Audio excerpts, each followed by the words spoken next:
I'm in my little oasis. Been to a whole lot of places.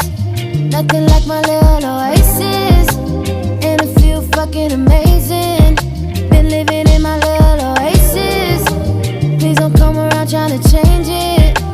I can't let that happen, I made it. Ain't nothing like my little oasis. Yeah, bury my problems in a bottle in a feast. No routine, no obligations, hardly getting any sleep. This is the dream, right? Using random women just to boost my self-esteem, right? Comfortable, complacent, I can't let go, so I squeeze tight. Hanging on, I'm a mess. I could've swore that I was supposed to be going somewhere, but I forget. I'm in a drunken stupor, feel like a fucking loser. I don't know what I even want, don't see a fucking future. Feel like I have everything, but I feel nothing. Spend $250,000 on a car that I don't need just to feel something.